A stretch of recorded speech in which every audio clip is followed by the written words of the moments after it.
Welcome my friends, welcome. स्वागत करते हैं अपने ऑनलाइन प्लेटफॉर्म ऑनो स्टडी पर, जिस पर आपको प्रोवाइड कराई जाएंगी परीक्षा से संबंधित कुछ महत्वपूर्ण वीडियोस और कुछ महत्वपूर्ण जानकारियां। चलिए, ऐसे ही हमारा एक ऑफलाइन प्लेटफॉर्म है जिसका नाम है चाणक्य इंस्टीट्यूट और जो मथुरा में स्थित है। चाणक्य इंस्टीट्यूट जो कि मथुरा में स्थित है, यहाँ हमारे कुछ फोन नंबर दिए गए हैं जिन पर आप जानकारी ले सकते हैं। चाणक्य इंस्टीट्यूट जिसकी स्थापना सन 2014 में हुई थी और वह मथुरा में स्थापित है। जिस व्यक्ति को ऑफलाइन माध्यम से पढ़ना है वह इस इंस्टीट्यूट में आकर शिक्षा ग्रहण कर सकता है। चलिए, अपनी क्लास को आगे बढ़ाते हैं और पिछली वीडियो से क्लास को आगे की तरफ ले चलते हैं। पिछली वीडियो में हमने पढ़ा था अंतरिम सरकार और अंतरिम सरकार के कुछ मंत्री देखे थे। इससे आगे पढ़ने के लिए ये वाली वीडियो बनी हुई है। चलिए आगे चलते हैं। सबसे पहली हेडिंग यहां पर मिलेगी एटली की घोषणा। कल हमने पढ़ा था अंतरिम सरकार, उससे आगे है ये एटली की घोषणा। एटली की घोषणा कब हुई थी? एटली की घोषणा हुई थी 20 फरवरी 1947 को। ध्यान रखिएगा बच्चों, एटली थे इंग्लैंड या ब्रिटेन के प्रधानमंत्री। ध्यान रखिएगा, ये कहां के प्रधानमंत्री थे? इंग्लैंड के। इंग्लैंड के पीएम कौन थे जब देश आजाद हुआ था? वो थे क्लीमेंट एटली। एटली कहां के प्रधानमंत्री थे? इंग्लैंड के। इन्होंने एक घोषणा करी कि हम भारत को आजाद करेंगे, भारत को आजाद करेंगे। तो यहां पर कहां पर घोषणा करी थी इन्होंने? ये हाउस ऑफ कॉमन्स में। जैसे कि हमारे देश की संसद में दो सदन होते हैं, दो भवन होते हैं, पहला लोकसभा और दूसरा राज्यसभा। लोकसभा को लोअर हाउस और राज्यसभा को अपर हाउस कहते हैं। ऐसे ही ब्रिटेन की संसद में भी दो सदन होते हैं, एक होता है हाउस ऑफ कॉमन्स और एक होता है House of Lords. House of Commons Bharat की लोकसभा की तरह होता है और हाउस ऑफ लॉर्ड्स भारत की राज्यसभा की तरह होता है। ध्यान रखिएगा। तो एटली ने घोषणा कहां पर की थी? एटली ने घोषणा इंग्लैंड की पार्लियामेंट के एक भवन, एक हाउस ऑफ कॉमन्स में की थी। कब की थी? 20 फरवरी 1947 को। क्या बोला, एक बार देख लेते हैं। ब्रिटिश सरकार 30 जून 1948 तक भारतीयों को सत्ता सौंप देगी। ऐसा लेकिन हुआ नहीं। आप जानते हैं हमें 48 से पहले ही आज़ादी मिली, और कब आज़ादी मिली थी? 15 अगस्त 1947 को। तो घोषणा में एटली ने क्या कहा कि ब्रिटिश सरकार 30 जून 1948 तक भारतीयों को सत्ता सौंप देगी।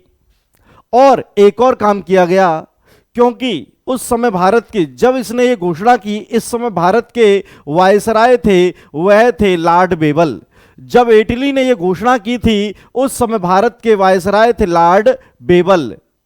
उन पर चीजें मैनेज नहीं हो पा रही थी क्योंकि वो एक चालाक माइंड के व्यक्ति नहीं थे।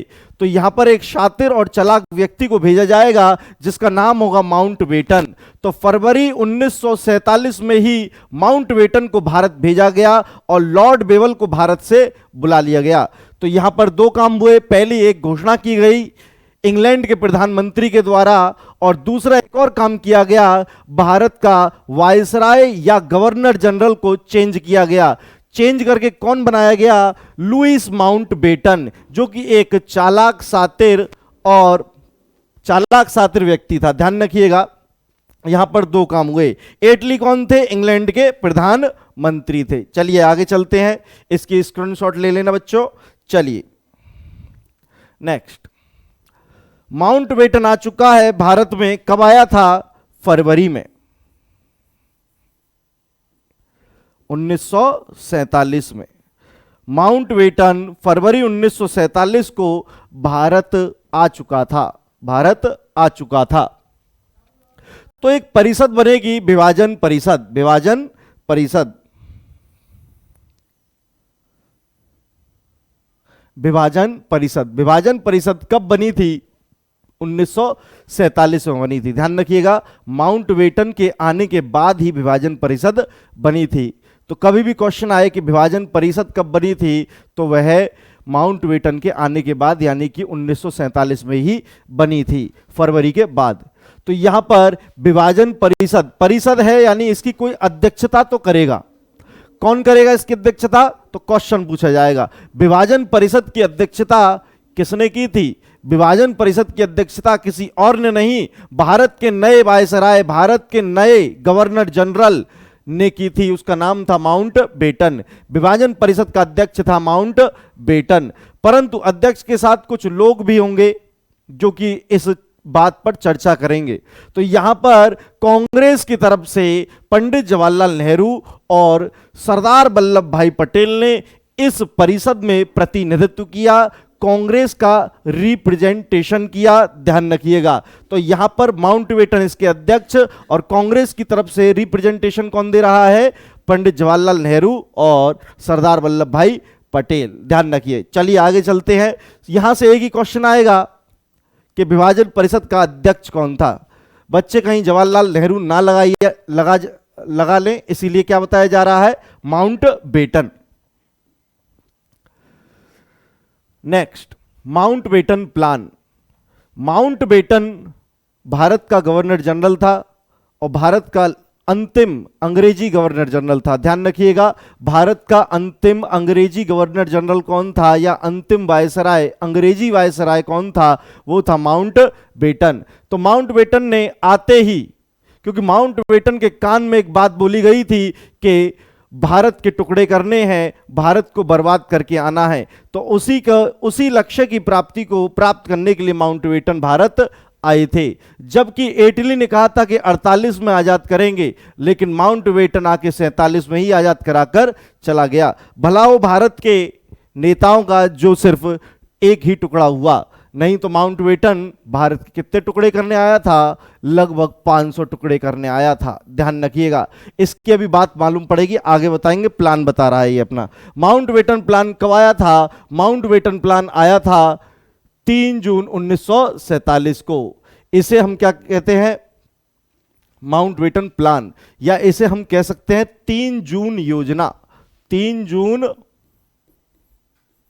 योजना या 3 जून प्लान। 3 जून प्लान। 3 जून प्लान किसने पेश किया? वो किया था माउंटबेटन ने। किससे संबंधित है? बंटवारे से संबंधित था। तो इसे कहते हैं भारत विभाजन योजना। भारत विभाजन योजना प्रस्तुत कब की गई थी? भारत विभाजन योजना प्रस्तुत 3 जून 1947 को की गई थी। किसके द्वारा की गई थी? माउंटबेटन के द्वारा। भारत का बंटवारा माउंटबेटन योजना से हुआ था। ध्यान रखिएगा, यहां से एक और क्वेश्चन बनेगा। कई बच्चे कैबिनेट मिशन लगा देते हैं, परंतु आपको नहीं लगाना है। भारत का बंटवारा हुआ था किससे? माउंटबेटन योजना से, क्योंकि विभाजन योजना किसने प्रस्तुत की थी? माउंटबेटन ने की थी। तो यहां पर क्या होगा? भारत का बंटवारा माउंटबेटन योजना से। चलिए आगे चलते हैं इसके। नेक्स्ट, जैसे ही माउंटबेटन ने 3 जून 1947 को विभाजन योजना प्रस्तुत की थी, तो उस पर मोहर लगाने के लिए कांग्रेस ने एक बैठक बुलाई। कभी भी कोई भी बात करनी होती थी तो कांग्रेस पहले एक अखिल भारतीय टाइप बैठक बुलाती थी, तो उसमें बातें मनवाई जाती थी। तो यहां पर अखिल भारतीय कांग्रेस समिति की बैठक होगी। कहां पर होगी? नई दिल्ली में होगी। कहां पर होगी? नई दिल्ली में, न्यू दिल्ली में। ध्यान रखिएगा, पूछा गया था इसलिए बताया जा रहा है। अखिल भारतीय कांग्रेस समिति की बैठक कहां पर हुई थी? नई दिल्ली में। बैठक कई सारी हुई थी, परंतु विभाजन के समय। तो यहां पर किस तारीख को हुई थी? 14 जून 1947 को। 3 जून को तो माउंटबेटन ने प्लान प्रस्तुत किया था, तो उसके बाद ही होनी थी। तो यहां पर तारीख क्या है? 14 जून 1947। ध्यान रखिएगा। तो यहां पर इसकी अध्यक्षता किसने की थी? इसकी अध्यक्षता की थी जेबी कृपलानी ने। किसने की थी? जेबी कृपलानी ने। ध्यान रखिएगा। तो यहां पर आपसे क्या क्या क्वेश्चन बना? अखिल भारतीय कांग्रेस समिति की बैठक कहां पर हुई बंटवारे के समय? तो वो हुई थी नई दिल्ली में कब हुई थी? 14 जून 1947 को, जिसकी अध्यक्षता कौन कर रहे हैं? जेबी कृपलानी। और यहां पर गोविंद बल्लभ पंत ने विभाजन प्रस्ताव प्रस्तुत किया। इस बैठक में विभाजन का प्रस्ताव प्रस्तुत किसने किया था? क्वेश्चन कैसे आया था एक बार फिर बता देता हूं। अखिल भारतीय कांग्रेस समिति की बैठक में, अखिल भारतीय कांग्रेस समिति की बैठक में विभाजन प्रस्ताव किसके द्वारा प्रस्तुत किया गया था? वह गोविंद बल्लभ पंत के द्वारा किया गया था, ध्यान रखिएगा। चलिए आगे चलते हैं। यहां पर एक और लाइन लिखी हुई है, सरदार वल्लभ भाई पटेल, पंडित जवाहरलाल नेहरू और मौलाना अबुल कलाम आजाद, मौलाना अबुल कलाम आजाद ने इस प्रस्ताव का समर्थन किया। कौन से प्रस्ताव का? भारत विभाजन का। यानी कि जो प्रस्ताव ये लाए थे उसका समर्थन कर रहे हैं भारत के बड़े बड़े नेता जो कि कांग्रेसी थे, आईएनसी के। तो यहां पर किस व्यक्ति ने विरोध किया? चलो इन्होंने तो क्या किया? समर्थन। परंतु इन्होंने क्या किया था? खान अब्दुल गफ्फार खां। ये बहुत ही प्यारे व्यक्ति थे, ध्यान रखिए बच्चों। खान अब्दुल गफ्फार खां को कहा जाता है सीमांत गांधी। क्या कहा जाता है? सीमांत गांधी। ऐसे ही इन्हें सीमांत गांधी नहीं कहा जाता है। इन्होंने भारत के बंटवारे के लिए मना की थी और बहुत ज्यादा नाराज भी हुए थे कि पाकिस्तान बन क्यों रहा है, क्योंकि ये रहते थे बलूचिस्तान में। ध्यान रखिएगा, इनका जो घर था वो था, क्या था? बलूचिस्तान। ये नहीं चाहते थे कि वे भारत से कभी अलग हों, इसीलिए इन्होंने विरोध किया और कहा कि भाई अगर भारत पाकिस्तान अलग हो जाएंगे और मैं पाकिस्तान में चला जाऊंगा तो जी नहीं पाऊंगा। और यकीन मानिए इनकी मृत्यु भी हो गई थी, बड़े तड़प तड़प के मरे थे और पाकिस्तान की सरकार ने इन पर कोई ध्यान नहीं दिया था। तो यहां पर देखिए बैठक हो रही है, अध्यक्षता जेबी कृपलानी किए, प्रस्ताव लाए, प्रस्ताव को प्रस्तुत करेंगे गोविंद बल्लभ पंत। और समर्थन यहां पर तीन नहीं बहुत लोगों ने किया होगा, नाम बड़े बड़े पूछे जाते हैं, नाम बड़े बड़े पूछे जाते हैं। जब इन लोगों ने किया होगा तो और भी लोगों ने किया होगा। परंतु विरोध, मुखर विरोध किया था किसने? मुखर विरोध किया था, नाम क्या है? खान अब्दुल गफ्फार खां, सीमांत गांधी, फ्रंटियर गांधी। इनको इंग्लिश में क्या कहते हैं? सीमांत गांधी को फ्रंटियर गांधी कहा जाता है। और इनके बारे में कई सारे फैक्ट हैं। अगली वीडियो में एक इनके बारे में वीडियो जरूर बनाऊंगा कि एक पेज रखूंगा इनके बारे में। इनके संगठन का नाम क्या था? इनका एक संगठन था खुदाई खिदमतगार, तो उसके बारे में एक ब्रॉड वीडियो बना लेंगे, एक पेज रखेंगे कल की वीडियो में। फिलहाल अभी इनको यहीं पर रोक लेते हैं। तो यहां से आने वाले क्वेश्चन आप छोड़िएगा नहीं, इसका भी स्क्रीनशॉट ले लीजिए। चलिए आगे चलते हैं। हाँ भाई देखिए, माउंटबेटन की चालाकी यहां पर आपको दिखेगी। 3 जून योजना, जिस पर कि हम पहले बात कर चुके हैं, माउंटबेटन योजना। 3 जून योजना को ही माउंटबेटन योजना कहते हैं और इसे ही विभाजन योजना भी कहते हैं, भारत विभाजन योजना। कई सारे इसके नाम हैं। चलिए क्या बोल रहा है माउंटबेटन?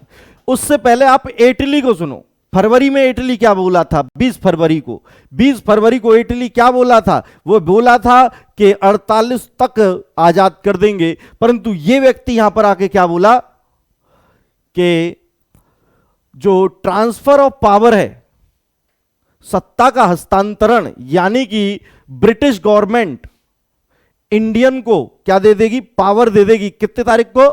15 अगस्त को। ध्यान रखिएगा, 15 अगस्त को। और उसी दिन आजादी भी होगी और बंटवारा भी हो जाएगा इसी दिन। यहां पे बंटवारा सही नहीं लिख रहा है, लो सही हो गया। और आजादी भी होगी। क्या होगी? आजादी भी। तो यहां पर एक और लाइन, सबसे खतरनाक लाइन क्या थी? देशी रियासतों को छूट थी कि वह भारत में शामिल हो या पाकिस्तान में शामिल हो या फिर स्वतंत्र रहें। ध्यान रखिएगा, देशी सबसे खतरनाक जो बात बोली थी माउंटबेटन ने, और ये उसने जानबूझकर बोली थी, वो यही चाहता था ऐसा हो, परंतु ऐसा नहीं हुआ। भला हो सरदार वल्लभ भाई पटेल का। तो देशी रियासतों को छूट थी, या तो वो भारत में शामिल हो जाएं या फिर वो पाकिस्तान में शामिल हो जाएं। यहां तब भी कोई बुरी बात नहीं है, परंतु बुरी बात देखिएगा, या फिर वह स्वतंत्र रहें, या फिर वह स्वतंत्र रहें। ये थोड़ी दिक्कत थी क्योंकि अधिकतर जो रियासत थी वह भी चाहती थी कि वह स्वतंत्र ही रहें, जैसे कि हैदराबाद, त्रावणकोर, तो कुछ ऐसी रियासतें थी चाहती थी, जैसे कि और भी थी जम्मू एंड कश्मीर, ध्यान रखिएगा। चलिए, यहां से मैंने आपको बता दिया क्या बोला था वह अपनी योजना में, जो योजना में वह बोला था मैंने आपको बता दिया, ट्रांसफर ऑफ पावर 15 अगस्त को करेगा। जबकि गवर्नमेंट क्या बोली थी ब्रिटेन की, प्रधानमंत्री क्या बोले थे, 1948। चलिए आगे चलते हैं। यहां पर देखिए, हमें जो आजादी मिली है वो एक एक्ट से मिली है, जो कि पास होकर आया था कहां से, ब्रिटेन से, ब्रिटेन की पार्लियामेंट से। आप सभी जानते होंगे, जो बच्चे पढ़ते होंगे, जो कि परीक्षा की तैयारी कर रहे होंगे, अंग्रेजी सरकार या ईस्ट इंडिया कंपनी या क्राउन, इसी क्रम में एक शासन हुआ है। पहले ईस्ट इंडिया कंपनी शासन करती थी, फिर क्राउन का शासन था आजादी तक, यानी 1947 तक भारत पर जो शासन किया करते था क्राउन किया करता था, चाहे वो महिला हो या पुरुष हो, उसे क्राउन कहा जाता था। तो यहां पर जब भी भारत पर कोई कार्य किया जाता था तो एक एक्ट आता था, कहां से पास होकर, ब्रिटेन की पार्लियामेंट से पास होकर। तो यहां भी एक एक्ट आएगा ब्रिटेन की पार्लियामेंट से पास होकर, जिसका नाम है द इंडियन इंडिपेंडेंस बिल। क्या नाम है, the Indian independence bill. Bill यहां नहीं आएगा, यहां पर आएगा एक्ट, परंतु बिल पहले कहां पर आएगा, ब्रिटेन की पार्लियामेंट में। जो बच्चे पॉलिटी पढ़े हैं और जो बच्चे मेरे से पॉलिटी पढ़े हैं उनको पता होगा, एक्ट पहले बिल होता है, यानी विधेयक। तो यहां पर देखिए, the Indian independence bill Britain की संसद में प्रस्तुत हुआ। किसने प्रस्तुत किया, मुद्दे की बात यह है, द इंडियन इंडिपेंडेंस बिल किसने प्रस्तुत किया था ब्रिटेन की संसद में, तो प्रस्तुत किया था इंग्लैंड के प्रधानमंत्री क्लीमेंट एटली ने। कब किया था, 4 जुलाई 1947 को। ध्यान रखिएगा, महत्वपूर्ण डेट है, 4 जुलाई 1947 को ब्रिटेन के पीएम ने इंग्लैंड की संसद में एक बिल प्रस्तुत किया था। यह बिल पास होने की डेट है कि किस हाउस से कब पास हुआ, तो मैंने पहले ही बताया है, ब्रिटेन की संसद के भी 2 सदन हैं, क्योंकि भारत की जो पार्लियामेंट्री सिस्टम है, भारत का जो पार्लियामेंट्री सिस्टम या संसदीय व्यवस्था है वह ब्रिटेन से ली गई है, इंग्लैंड से ली गई है। तो वो वैसे ही होगी जैसे कि इंग्लैंड या ब्रिटेन की संसद होगी। तो यहां पर हाउस ऑफ कॉमन्स से यह बिल पास हो गया 15 जुलाई को। हाउस ऑफ कॉमन्स से यह बिल कब पास हो गया था, 15 जुलाई को। हाउस ऑफ लॉर्ड्स से कब पास हो गया था, 16 जुलाई को। और वहां के राजा उस समय थे किंग जॉर्ज 6, किंग जॉर्ज 6, और उन्होंने इस बिल पर हस्ताक्षर कर दिए 18 जुलाई 1947 को, और बिल बन जाएगा एक्ट। तो ध्यान रखिएगा, आपसे कभी भी पूछा जाए the Indian independence act, the Indian independence act कब आया, तो ध्यान रखिएगा 18 जुलाई 1947 उसका अच्छा आंसर होगा। ध्यान रखिएगा इसका आंसर क्या होगा, क्योंकि एक्ट यहां बना है, पहले ये बिल था। चलिए, यहां से एक और क्वेश्चन आपको दिख रहा होगा, ऐसा क्वेश्चन बन जाए तो ध्यान रखिएगा, जब देश आजाद हुआ था तो उस समय ब्रिटेन का किंग कौन था, तो ध्यान रखिए कौन था, जॉर्ज 6। ऐसा क्वेश्चन आया है, क्या क्वेश्चन आया है, जब भारत आजाद हुआ था तो उस समय इंग्लैंड के प्रधानमंत्री कौन थे, वह थे क्लीमेंट एटली। चलिए, 15 अगस्त जिस तारीख को भारत आजाद हुआ और इसी तारीख को भारत का बंटवारा हुआ था, तो 15 अगस्त को 2 देश बने। यहां पर राज्य लिखे हुए हैं, इससे डरने की जरूरत नहीं है। संविधान में देश को राज्य कहा गया है और राज्य को भी राज्य कहा गया है। तो 15 अगस्त 1947 को 2 डोमिनियन राज्य बने, 2 डोमिनियन राज्य बने। डोमिनियन राज्य कोई अलग चीज नहीं होती है, बस एक परिवर्तन होता है उसमें, उस पर बाद में चर्चा करेंगे। कितने डोमिनियन राज्य बने थे, 2, एक इंडिया और एक पाकिस्तान।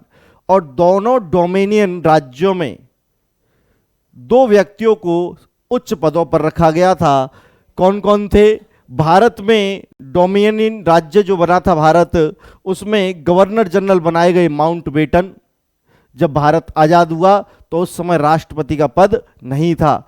जब भारत आजाद हुआ था तो उस समय राष्ट्रपति का पद नहीं था। बच्चे ये ध्यान रखना, क्योंकि राष्ट्रपति का पद जो बना है वह 1950 में बना है। प्रेसिडेंट का जो पद है हमारे यहां पर वो 1950 में प्रकाश में आया, क्योंकि 26 जनवरी 1950 को भारत में पहला राष्ट्रपति बनाया गया। किसे? डॉक्टर राजेंद्र प्रसाद को बनाया गया था। तो यहां पर देखिए दो डोमिनियन राज्य बन रहे हैं, पहला पाकिस्तान, इंडिया, और दूसरा पाकिस्तान। उसमें भारत में क्या व्यवस्था रखी गई है? माउंटबेटन को गवर्नर जनरल बना दिया गया, या आप वायसराय भी कह सकते हैं। और पंडित जवाहरलाल नेहरू को क्या बना दिया गया? प्रधानमंत्री। वहीं उसके विपरीत ही पाकिस्तान में मोहम्मद अली जिन्ना को गवर्नर जनरल बनाया गया और लियाकत अली बने पाकिस्तान के प्रथम प्रधानमंत्री। ध्यान रखिएगा, कई बच्चों को यह दिक्कत होती है कि वह पाकिस्तान का पहला प्रधानमंत्री मानते हैं मोहम्मद अली जिन्ना को, जबकि मोहम्मद अली जिन्ना कभी जिंदगी में प्रधानमंत्री नहीं बने। वह क्या बने थे? Governor general. चलिए यहां पर हम डोमिनियन स्टेटस पर बात कर लेते हैं। चलिए आगे चलते हैं इस पर। डोमिनियन स्टेटस होता क्या है? सबसे पहले एक ब्लैंक पेज ले लेते हैं।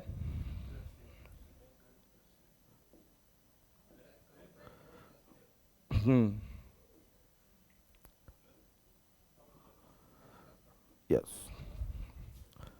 देखिए मान लीजिए कोई देश है, उसमें दो प्रकार के पद सामान्यतः होते ही होते हैं। एक तो होता है राष्ट्रपति का, और एक होता है प्रधानमंत्री का। कहीं कहीं सिर्फ एक ही होता है, वो देश अलग प्रकार का होता है, ध्यान रखिएगा। तो सामान्यतः ये व्यवस्था किसी भी देश में देखी जाती है। और यहां पर राष्ट्रपति जनता ने चुना, सामान्यतः। ये भी किसने चुना? जनता ने। सामान्यतः सभी देशों में ऐसी होता है, परंतु डोमिनियन स्टेटस में होता क्या है? सभी चीज ऐसी होती है। अगर हमारे यहाँ डेमोक्रेसी है, इस बार इस माइक में कोई दिक्कत हो गई है ना? सामान्यतः चीजें ऐसी ही होती हैं डोमिनियन स्टेटस में। अगर हमारे पास आज भी डोमिनियन स्टेटस होता तो हमारे देश में ज्यादा कुछ प्रभाव नहीं पड़ता। आज देश के प्रधानमंत्री नरेंद्र मोदी हैं, तब भी होते, है ना? क्या प्रभाव पड़ता समझिएगा। बस ये जो जनता चुनती है इनडायरेक्ट, ये व्यक्ति इंग्लैंड से शपथ लेकर आता, वहां के राजा से, वहां के राजा का आशीर्वाद लेके बैठता भारतीय ही, जरूरी नहीं कि इंग्लैंड से ही आता कोई गोरा व्यक्ति, बैठता भारतीय ही, परंतु आशीर्वाद कहां से लेके आता? ब्रिटेन से। बस इतना फर्क पड़ता। डोमिनियन स्टेटस में सिर्फ और सिर्फ दो फर्क पड़ते हैं। पहला कि वह वहां से शपथ लेके आएगा, इंग्लैंड की पार्लियामेंट या इंग्लैंड की सरकार या इंग्लैंड का राजा उसको यहां पर भेजेगा, नियुक्त करेगा 5 साल के लिए। और दूसरा फर्क यह होता कि हमारे झंडे पर एक यूनियन जैक छोटा सा लग जाता। इतना फर्क होता, इससे ज्यादा कोई फर्क नहीं होता। हमारे देश में सारे फैसले हम ही लेते। इसका मैं उदाहरण देता हूं। ऑस्ट्रेलिया एक डोमिनियन स्टेटस वाला देश है। आज भी ऑस्ट्रेलिया का जो प्रेसिडेंट होता है वह वहीं से भेजा जाता है। इसका मतलब यह नहीं है कि वो अंग्रेज ही होता होगा, जरूरी नहीं है कि वह अंग्रेज हो। ऑस्ट्रेलिया का व्यक्ति भी हो सकता है, परंतु शपथ कहां से लेके आया? वहां से। कौन बैठा रहा है? वहां से बैठाया जा रहा है, ब्रिटेन से। चलिए ऐसा मैं एक और उदाहरण दूंगा। ज्वलंत मुद्दा है श्रीलंका। श्रीलंका सन 1970 या उससे आगे तक डोमिनियन स्टेटस वाला देश रहा था, यानी श्रीलंका का राष्ट्रपति या हेड ऑफ नेशन कहां से नियुक्त होता था? ब्रिटेन से नियुक्त होता था। परिवर्तन ज्यादा कुछ नहीं रहता है, वैसी व्यवस्थाएं रहती हैं। चलिए आगे चलते हैं। नेक्स्ट स्लाइड, इससे पहली स्लाइड थी, अगर स्क्रीनशॉट ना लिया हो तो इसको ले लें। नेक्स्ट, स्वतंत्र भारत का पहला मंत्रिमंडल। आज का जो सबसे बड़ा मुद्दा है वो यही है। आज के इस वीडियो का जो हमारा तत्व है, जो सार है, वो यही है, स्वतंत्र भारत का प्रथम मंत्रिमंडल। यहां से परीक्षा में बहुत क्वेश्चन पूछे जाते हैं, तो ध्यान रखिएगा। कुल 14 मंत्री बने थे। अंतरिम सरकार में भी 14 थे, इसमें भी 14 हैं, क्योंकि शुरुआत में 14 ही बनेंगे। तो आपसे पूछा जा सकता है अंतरिम सरकार में कितने मंत्री थे? आंसर 14। भारत की पहली स्वतंत्र मंत्रिमंडल में कितने मंत्री थे? Same answer 14। अंतरिम मंत्रिमंडल में शुरुआती तौर पर कितने मंत्री बने थे? 2 सितंबर को 12। मुस्लिम लीग के कितने बने थे? 5। सब आंसर आपको मुंह जवानी रटे होने चाहिए, कॉपी में नहीं, सब माइंड में होना चाहिए। भारत का प्रथम मंत्रिमंडल यानी कि स्वतंत्र भारत का प्रथम मंत्रिमंडल किस तारीख को बना था? अरे जब भारत स्वतंत्र हो जाएगा उसी तारीख को बन जाएगा, 15 अगस्त 1947 को बनेगा। स्वतंत्र भारत का प्रथम मंत्रिमंडल 15 अगस्त 1947 को बना था, जिसमें 14 मंत्रियों ने शपथ ली थी। चलिए देखते हैं कैसा था वो मंत्रिमंडल। वह पूरे भारत का मंत्रिमंडल था, किसी पार्टी का मंत्रिमंडल नहीं था। जैसे कि आज आप देखते हैं कोई पार्टी जीतती है तो उसी का मंत्री बनता है, उसी का प्रधानमंत्री या उसी का सीएम बनता है, जो भी बनता है उसी का बनता है। परंतु जब भारत आजाद हुआ था तो सभी पार्टी से कहा गया था कि सभी लोग इस मंत्रिमंडल में शामिल हों। तो यहां पर देखिएगा इस मंत्रिमंडल में कांग्रेस भी शामिल थी और अन्य दल भी शामिल थे, जिन्हें गैर कांग्रेसी कहेंगे, नॉन कांग्रेसी कहेंगे। ध्यान रखिएगा, स्वतंत्र भारत के प्रथम मंत्रिमंडल में भारत का सभी लोगों का योगदान था। उसमें कांग्रेसी भी थे, क्योंकि वो बहुत बड़ी पार्टी थी तो ज्यादा होंगे, नो डाउट ज्यादा होंगे, ऐसा नहीं हो सकता। और कुछ नॉन कांग्रेसी भी थे, जो कि क्या थे? अन्य पार्टियों से थे। 9 क्या थे? कांग्रेस के थे, और 5 अन्य पार्टियों से लिए गए थे। जैसे कि उदाहरण, डॉक्टर भीमराव अंबेडकर। डॉक्टर भीमराव अंबेडकर तो कांग्रेस के बहुत बड़े विरोधी थे, तब भी वह कांग्रेस के मंत्रिमंडल में शामिल थे। कभी भी मंत्रिमंडल में विरोधी को शामिल नहीं किया जाता, परंतु भारत की पहली सरकार का बड़प्पन यह था और अच्छी सोच के साथ उन्होंने भारत की पहले मंत्रिमंडल को बनाया था। इससे यहां पर एक बात स्पष्ट हो जाती है कि हमारे भारत में जो पहला मंत्रिमंडल बना था वो पूरे भारत को लेकर बना था और एक अच्छी सोच के साथ बना था। वहीं जो पाकिस्तान था उसकी नीयत तो आप जानते ही हैं। चलिए, तो 9 और 5 टोटल 14। आगे चलते हैं। आगे की जो स्लाइड आएगी उसमें आपको वो 14 मंत्री दिखेंगे जिन्होंने शपथ ली और जिन्हें कुछ ना कुछ मंत्रालय दिए गए। यहीं पर मैं आपके से एक और बात कहूंगा कि मैंने पहले भी एक मंत्रिमंडल कराया है, परंतु वो अंतरिम गुलामी के दौर का मंत्रिमंडल था। ध्यान रखिएगा, उसको इससे लिंक ना करें। हाँ, तुलनात्मक अध्ययन आप कर सकते हैं, तुलनात्मक तरीके से देख सकते हैं कि इसमें कौन नहीं है, इसमें कौन है, इसमें किसका मंत्रालय बदला गया है। ये अध्ययन आप करेंगे, ये मैं बताने वाला नहीं हूं। थोड़ा माइंड आप भी चलाएंगे। चलिए, तो यहां पर 1 से लेकर 9 तक लिखे हुए हैं और नेक्स्ट में लिखे हुए हैं 10 से लेकर 14 तक। एक एक करके देख लेते हैं। स्वतंत्र भारत के प्रथम मंत्रिमंडल में सबसे पहला नाम आ रहा है पंडित जवाहरलाल नेहरू का। पंडित जवाहरलाल नेहरू का नाम आएगा, वह बने प्रधानमंत्री। यस, स्वतंत्र भारत के अंतरिम सरकार में कभी इन्हें प्रधानमंत्री मत कह देना, बहुत बड़ी भूल हो जाएगी। स्वतंत्र भारत में ये क्या बने थे? प्रधानमंत्री बने थे। और वही पुराना इनके पास एक और राष्ट्रमंडल संबंध रहेंगे, राष्ट्रमंडल मामले, कॉमनवेल्थ रिलेशनशिप या कॉमनवेल्थ मामले, ऐसा कुछ रहेगा। और विदेशी मामले, एक्सटर्नल अफेयर्स, विदेशी मामले यानी कि विदेश मंत्रालय। सबसे बड़ी बात जवाहरलाल नेहरू की जो तारीफ के काबिल है, जवाहरलाल नेहरू में एक खासियत थी कि वह बहुत सारी चीज़ों को मैनेज कर लेते थे और उनकी विदेश नीति बहुत अच्छी थी। इसीलिए उन्होंने विदेश मंत्रालय को अपने पास रखा और कई साल तक अपने पास रखा। ध्यान रखिएगा, उसके बाद इंदिरा गांधी भी आई तो उन्होंने भी विदेश मंत्रालय को अपने साथ रखा था। इसके आगे चलते हैं। वैज्ञानिक शोध, साइंटिफिक रिसर्च, साइंटिफिक रिसर्च मंत्रालय जो कि अपने पास रखा। उस समय जिस समय भारत में वैज्ञानिकों को अच्छी नजरों से नहीं देखा जाता था, यह समझा जाता था कि ये तो फिजूल खर्ची करवाएगा, लोगों को पता ही नहीं था कि साइंटिफिक रिसर्च होती क्या है।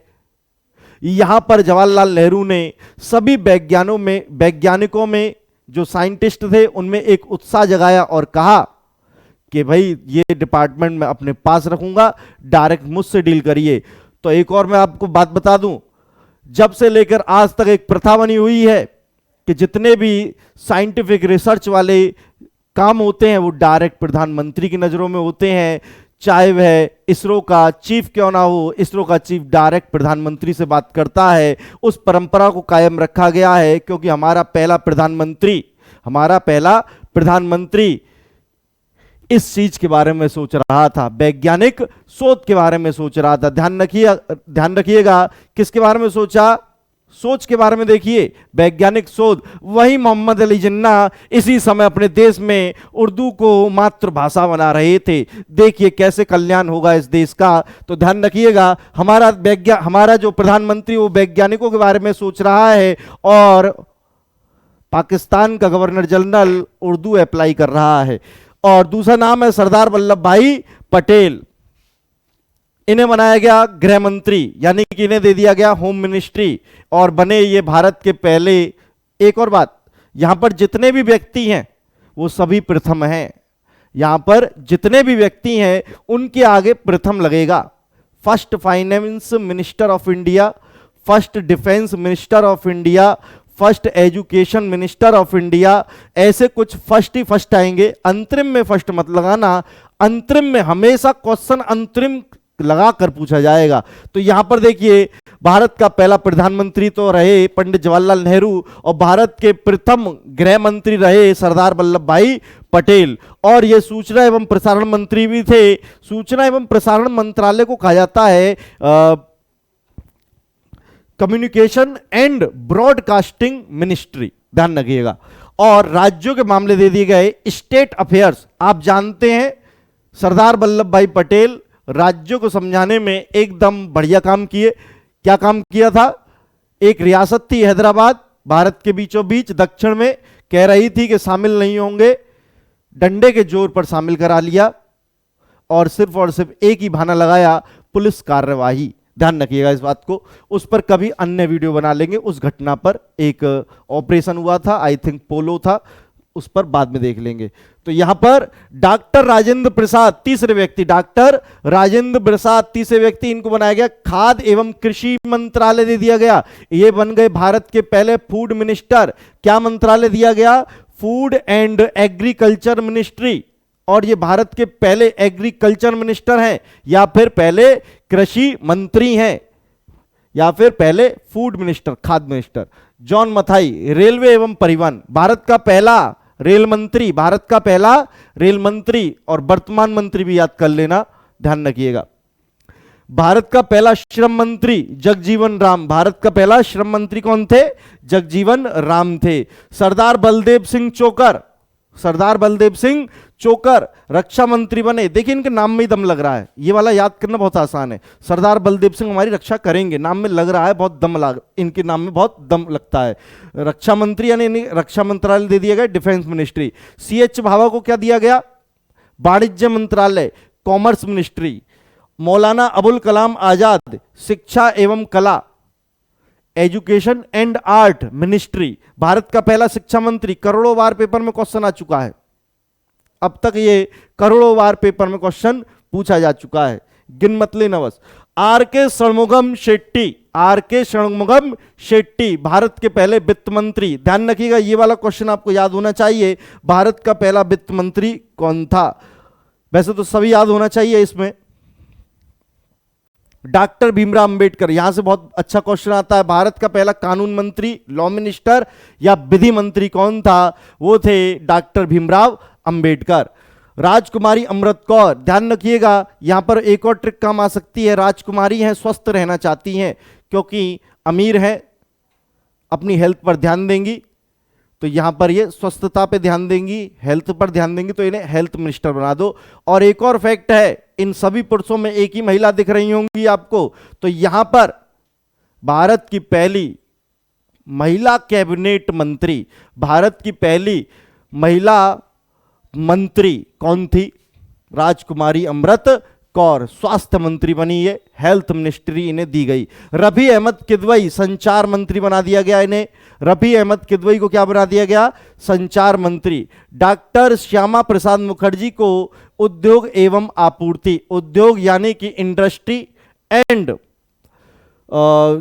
सिविल, इंडस्ट्री एंड सिविल जो भी होगा इसको आगे देख लेंगे। 14 वीएन गाडगिल कार्य खान एवं ऊर्जा, वर्क माइनिंग एंड एनर्जी मंत्रालय दे दिया गया इनको, ध्यान रखिएगा इस बात को। तो ये 14 जो व्यक्ति हैं आपको याद रखने हैं। जब भी इनसे कोई क्वेश्चन पूछा जाएगा प्रथम पूछा जाएगा, जब भी इनसे कोई क्वेश्चन पूछा जाना है वो क्या पूछा जाएगा? प्रथम। तो ध्यान रखिएगा बच्चों, आज की वीडियो को हम यहीं तक रखते हैं। आपको वीडियो अच्छी लगी हो तो वीडियो को लाइक करें और चैनल के साथ ज्यादा से ज्यादा जुड़ें। धन्यवाद। जय हिंद।